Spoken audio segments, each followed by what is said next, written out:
नमस्कार, India news Haryana देख रहे हैं आप। मैं हूं आपके साथ नलिनी पांडे और वक्त हो गया है फटाफट 100 का। सुबह 7 बजे से शुरू हुई बड़ौदा उपचुनाव के लिए वोटिंग। प्रशासन ने पूरी तैयारियां की। कांग्रेस बीजेपी दोनों को जीत का दावा। चुनावी मैदान में कुल 14 कैंडिडेट, कांग्रेस और बीजेपी कैंडिडेट में काटेगी टक्कर। 10 नवंबर को आएंगे नतीजे। हल्दी के 54 में से 20 गांवों को अति संवेदनशील गांवों के रूप में चिन्हित किया गया, जिनमें से पैरामिलिट्री फोर्स की तैनाती की गई। उपचुनाव में 118 लोकेशन में 280 बूथ बनाए गए हैं। इनमें से 65 लोकेशन चिन्हित गांवों की है। पूरे विधानसभा क्षेत्र को 6 जोन में बांटा गया है। कई बूथों पर पैरामिलिट्री फोर्सेस तैनात हैं। 2 गांवों पर एक पेट्रोलिंग टीम की कमान भी है और 23 जगह नाकेबंदी है। बिहार विधानसभा चुनाव में दूसरे चरण के लिए आज वोटिंग। दूसरे चरण में 17 जिलों में 94 विधानसभा सीटों के लिए वोटिंग हो रही है और 1463 प्रत्याशियों की किस्मत दांव पर। दूसरे चरण के वोटिंग में जिन नेताओं की किस्मत दांव पर है उनमें तेजस्वी यादव और तेज प्रताप यादव भी शामिल हैं। तेजस्वी यादव राधोपुर से मैदान में हैं तो तेज प्रताप यादव हसनपुर से अपनी किस्मत आजमा रहे हैं। दूसरे चरण की 94 सीटों पर 40 पर बीजेपी चुनाव लड़ रही है। तीनों चरणों में इसी चरण में बीजेपी के पास सबसे ज्यादा सीटें हैं। बीजेपी की गठबंधन सहयोगी विकासशील इंसान पार्टी भी 5 सीटों पर चुनाव लड़ रही है। रेवाड़ी में भी लव जिहाद का मामला आने के बाद गृह मंत्री अनिल विज ने बड़ा बयान दिया है। विज ने कहा है कि प्यार के जाल में फंसाकर धर्म परिवर्तन की जो कोशिशें हो रही हैं, इस पर रोक लगाना बहुत जरूरी। विज ने कहा कि इस मामले में भी पुलिस जगह जगह छापेमारी कर रही है और एसआईटी बनाकर मामले की जांच जारी है। वहीं विज ने बताया है कि लव जिहाद पर रोक लगाने के लिए वो बहुत गंभीरता से विचार कर रहे हैं। निकिता हत्याकांड में जल्द ही न्याय की उम्मीद। निकिता के दोस्त और कार मालिक ने दर्ज कराया बयान। कॉलेज के सामने मारी गई थी गोली। बल्लभगढ़ में हुई हिंसा मामले में 32 लोग गिरफ्तार। रविवार को महापंचायत के दौरान हुई थी पत्थरबाजी। निकिता हत्याकांड को लेकर बुलाई गई थी पंचायत। सिरसा में बकाया प्रॉपर्टी टैक्स में छूट योजना का लाभ उठाते हुए शहर के तकरीबन 8500 प्रॉपर्टी धारकों ने नगर परिषद में 4 करोड़ 43 लाख की राशि बतौर टैक्स जमा करवाई है। सरकार के स्थानीय निकाय विभाग द्वारा प्रॉपर्टी टैक्स जमा करवाने पर 20 मई से 31 अक्टूबर तक छूट दी गई थी। इस छूट योजना का लाभ एक तरफ जहां लोगों ने भरपूर फायदा उठाया, वहीं नगर परिषद को भी इसके चलते बकाया टैक्स की अदायगी हो पाई। सिरसा में कृषि कानूनों को लेकर किसानों में रोष लगातार बढ़ रहा है। किसान अब सरकार के साथ आर पार की लड़ाई के मूड में नजर आ रहे हैं और नाथुश्री कला गांव में 5 नवंबर को किसान चक्का जाम करेंगे। इस चक्का जाम को सफल बनाने के लिए अखिल भारतीय स्वामीनाथन संघर्ष समिति के सदस्यों ने कमर कस ली है और गांव-गांव जाकर किसानों को चक्का जाम में शामिल होने का न्योता दिया जा रहा है। कुरुक्षेत्र में वॉलीबॉल का गढ़ माने जाने वाले गांव अमीर में वॉलीबॉल की प्रतियोगिता हुई, जिसमें द ग्रेट खली रेसलर ने मुख्य अतिथि के तौर पर शिरकत की। बॉलीवुड के खिलाड़ी हर साल अपने भाई और अंतर्राष्ट्रीय खिलाड़ी सुनील चौहान के आते हैं गांव में खेल मैदान में वॉलीबॉल प्रतियोगिता का आयोजन करवाते हैं। द ग्रेट खली ने कहा है कि आज युवाओं को नशे से दूर रखने का एक बड़ा जरिया है कि वो खेलों की ओर अग्रसर हों। जिस तरह से नशा युवाओं को अपनी जकड़ में ले रहा है, ये चिंता का विषय है। करनाल के गांव कतलाहेड़ी, गोंधर और रोंगत में अरसे से करवा चौथ का पर्व नहीं मनाया जा रहा है। स्थानीय लोगों की मान्यता है कि इन जगहों की सुहागिन महिलाएं अगर करवा चौथ का व्रत कर लेती हैं तो उनका सुहाग उखड़ जाता है। बताया जा रहा है कि इन गांवों में रहने वाले लोगों के परिवार शापित हैं और अरसे पहले हुई भूल का आज भी शाप मिल रहा है। इन गांवों की बेटियों की शादी अगर किसी दूसरे गाँव में हो जाए तो वो करवा चौथ का व्रत कर सकती है। कृषि मंत्री जेबी दलाल ने भिवानी में अपने आवास पर समस्याएं सुनी और निपटारा किया है। इस दौरान जेबी दलाल ने विपक्षी पार्टियों को भी आड़े हाथों लिया।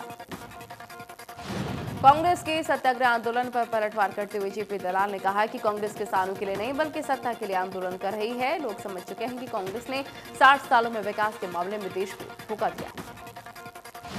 कांग्रेस विधायक रण चौधरी कि नहरी पानी की कटौती करने के आरोप पर जेपी दलाल ने कहा कि करण चौधरी को जमीन या पानी की कोई जानकारी नहीं, वो सिर्फ 6 महीने में एक बार फोटो खिंचवाने आती है। पलवल में शुगर मिल प्राइज सत्र का शुभारंभ सहकारिता मंत्री बनवारी लाल ने हवन यज्ञ सत्र की शुरुआत की है। इस दौरान पलवल विधायक दीपक फंगला, हथीन से विधायक प्रवीण डागर और शुगर मिल के एमडी मौजूद रहे। गन्ना उत्पादक किसानों द्वारा 36 लाख कुंटल गन्ने की बोटिंग करवाई गई है और मिल को 32 लाख कुंटल गन्ना मिलने की संभावना है।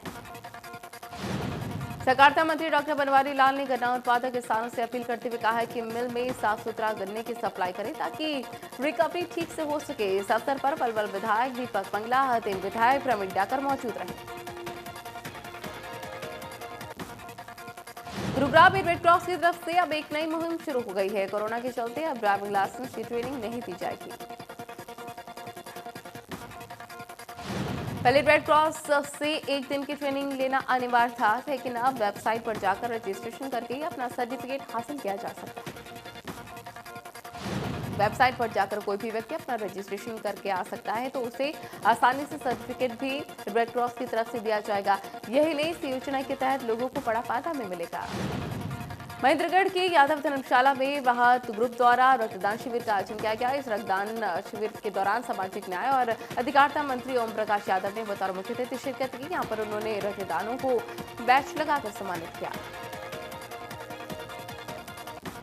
नू में पिछले 24 घंटे में 3 नए केस सामने आए हैं। इसके अलावा अब जिले में कोरोना के 26 लोगों की मौत हो चुकी है।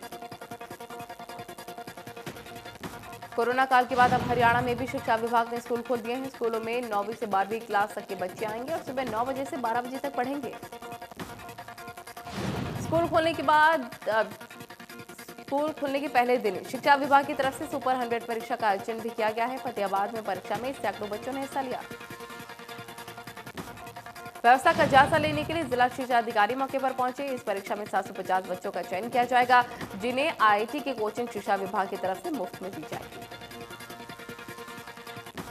सिरसा में करीब 7 महीने बाद स्कूल में क्लासेस लगी। पहले दिन बहुत कम बच्चे स्कूल पहुंचे। बच्चों के उत्खब, स्कैनिंग और सैनिटाइजेशन के बाद ही क्लासेस में एंट्री मिली। खैरपुर के राजकीय वरिष्ठ माध्यमिक स्कूल में भी सभी तैयारियां हो गई हैं। स्कूल परिसर को सैनिटाइज करवाया गया। सोशल डिस्टेंसिंग का ध्यान रखते हुए बच्चों को बैठाया गया। स्कूल में रेगुलर पढ़ाई शुरू होने पर बच्चे ने खुशी जाहिर की। स्कूल खुलने से पहले स्टाफ का कोरोना टेस्ट करवाया गया। जो कोई कोरोना पॉजिटिव मिला उसे क्वारंटीन किया गया। ऑनलाइन क्लास भी इस दौरान जारी रहेगी। पंचकुला के सेक्टर 6 से गायब हुए 3 बच्चियों को क्राइम ब्रांच के इंस्पेक्टर और उनकी टीम ने ढूंढ निकाला है। बच्चों को सही सलामत उनके परिजनों को सौंप दिया गया। बताया जा रहा है कि बच्चियों के मां बाप निर्माणाधीन कोठी में लेबर का काम करते हैं, जहां पर बच्चियां बाहर खेल रही थी। इस दौरान अचानक तीनों बच्चियां गायब हो गई। पुलिस ने सीसीटीवी खंगाली तो देखा कि एक महिला तीनों बच्चों को अपने साथ ले जा रही थी। महिला ने सबसे छोटी बच्ची को गोद में उठा रखा था, जबकि बाकी तो बच्चियां उसके पीछे पीछे चल रही थी। पंचकुला में क्राइम ब्रांच ने मोस्ट वांटेड अपराधी को गिरफ्तार कर लिया है। आरोपी ने सेक्टर 20 में गोली मारकर लूट की वारदात को अंजाम दिया था। अपराधी को क्राइम ब्रांच की टीम ने कोर्ट में पेश किया, जहां से उसे 2 दिन के पुलिस रिमांड पर भेजा गया। पूछताछ में और भी वारदातों के खुलासे हो सकते हैं। हरियाणा में अपराधी बेखौफ। जींद में बदमाशों ने महिला को घर के बाहर मारी गोली। ये वारदात कैमरे में कैद। महिला को गंभीर हालत में सामान्य अस्पताल लाया गया, जहां से उसे रोहतक पीछे रेफर कर दिया गया। वारदात के पीछे की वजह का खुलासा नहीं हो पाया। वारदात के दौरान महिला की बहादुरी देखिए। सीसीटीवी में दिखाई दे रहा है कि गोली लगने के बाद भी महिला घबराती नहीं है, बल्कि लड़खड़ाती हुई घर के अंदर दाखिल हो गई ताकि अपराधी और गोली न बरसा सके। चिलाला में नेशनल हाईवे पर ट्रॉली और बाइक में टक्कर हो गई। बाइक सवार व्यक्ति ट्रॉली के नीचे आ गया और उसकी मौके पर ही मौत हो गई। मृतक पत्नी को मायके से लेने के लिए जा रहा था। सड़क में गड्ढे के कारण बाइक ट्रॉली से टकरा गई। हादसे की सूचना पर पुलिस मौके पर पहुंची जांच शुरू की है। उत्तर प्रदेश के बहराइच में 2 गाड़ियों की भिड़ंत से भीषण सड़क हादसा हो गया, जिसमें 6 लोगों की मौत हो गई। करीब 10 लोगों के घायल होने की खबर है।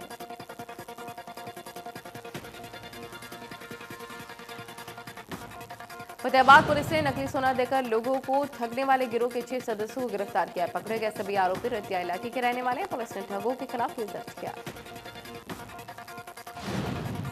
पुलिस ने आरोपी से 10,000 की नकदी और कार बरामद की। डीएसपी ने बताया कि उन्हें शिकायत मिली थी कि कुछ लोगों ने नकली सोना देकर 10,000 की ठग की, जबकि आरोपियों ने उन्हें कहा था कि जमीन की खुदाई के दौरान सोना मिला।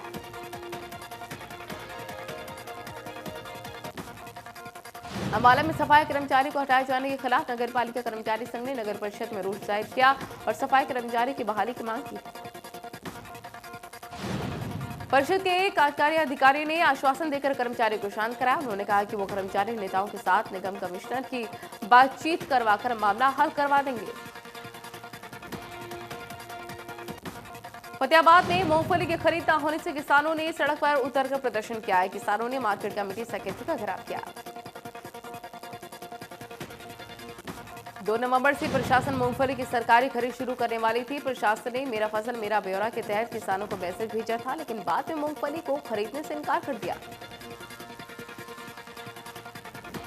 अम्बाला में लगभग 7 महीने बाद आज पूरी तरह से 9वीं से 12वीं कक्षा के स्कूलों को खोल दिया गया है। स्कूलों में कोरोना महामारी से बचाव को लेकर कोई इंतजाम नजर नहीं आया। स्कूल के गेट पर सैनिटाइजर का कोई इंतजाम नहीं था और न ही थर्मल स्क्रीनिंग की कोई जानकारी थी। वहीं क्लास में 2 गज की दूरी भी नहीं थी। तो स्कूल में कुछ अध्यापक भी बिना मास्क के बैठे नजर आए तो कैमरे को देखते ही मास्क लगाना शुरू कर दिया। भिवानी में कक्षा 9 से 12 तक स्कूल खोलने के आदेश के बाद सरकारी स्कूलों में बच्चे आते हुए दिखाई दिए। बच्चों ने स्कूल लौटने के बाद खुशी जाहिर की। राजकीय स्कूल के प्राचार्य शिव कुमार ने बताया कि स्कूल खुल गए हैं। सरकार की गाइडलाइन पर स्कूलों में पूरी व्यवस्था कर ली गई है। उन्होंने बताया कि किसी भी बच्चे को दिक्कत नहीं आने दी जाएगी। उन्होंने कहा है कि अध्यापकों के कक्षा के सभी पीरियड को शॉर्ट किया गया है, क्योंकि स्कूल समय 9 बजे से 12 बजे तक का है। फतेहाबाद में मिलावट पर रोक लगाने के लिए स्वास्थ्य विभाग द्वारा सैंपलिंग वैन को मैदान में उतारा गया है। सैंपलिंग वैन मुख्य चौराहे पर जाकर खाद्य पदार्थों के सैंपल लेगी और आधे घंटे में रिपोर्ट देगी। लघु सचिवालय में सीटीएम और अन्य अधिकारियों के द्वारा हरी झंडी दिखाकर इस वैन को रवाना किया गया। कोई भी ग्राहक और दुकानदार 20 रुपए देकर खाद्य पदार्थ में मिलावट की जांच करवा सकता है। चरखी दादरी में लगातार कोरोना पॉजिटिव केस की बहुत तेज स्पीड से संख्या बढ़ती जा रही है। स्वास्थ्य विभाग के मुताबिक लोग असावधानियां बरत रहे हैं। बाजारों में 5 से 7% व्यक्ति ही मास्क लगाते हैं। स्वास्थ्य विभाग की ओर से 19 टीमें गठित की गई हैं, जिसमें 8 मोबाइल टीमें हैं। साथ ही घर घर जाकर लोगों की सेवा कर रहे हैं। वहीं चरखी दादरी कोविड-19 सेंटर सभी अच्छी सुविधाएं हैं। सोनीपत के गांव सेवली में खेत में जुताई करते वक्त रोटावेटर में फंसने से किसान की दर्दनाक मौत हो गई। हादसे की सूचना मिलने के बाद पुलिस मौके पर पहुंची, शव को कब्जे में लिया। परिजनों ने बताया कि अरविंद खेती-बाड़ी का काम करता है और वो सुबह घर से गेहूं की बुवाई करने के लिए आया था, लेकिन जब हम खेत में पहुंचे तो वो रोटावेटर में फंसा हुआ मिला। राष्ट्रव्यापी हड़ताल को लेकर सर्व कर्मचारी संघ के सदस्यों ने जनसंपर्क अभियान की शुरुआत की। संघ की 10 अलग-अलग टीमें सरकारी कार्यालयों में जाकर कर्मचारियों को हड़ताल में शामिल होने का न्योता दे रही थी। राष्ट्रव्यापी हड़ताल 26 नवंबर को प्रस्तावित है। इस राष्ट्रव्यापी हड़ताल की घोषणा पुरानी पेंशन बहाली, ठेका प्रथा को समाप्त करने, सरकारी विभागों में निजी नहीं करने और श्रम कानून में बदलाव नहीं करने जैसी विभिन्न मांगों को लेकर की गई। देश की सबसे बड़ी कंपनी रिलायंस इंडस्ट्रीज लिमिटेड के शेयर में 8% तक की गिरावट आ गई है। साथ ही शेयर अब 1900 रुपए में भी नीचे पहुंच चुका है।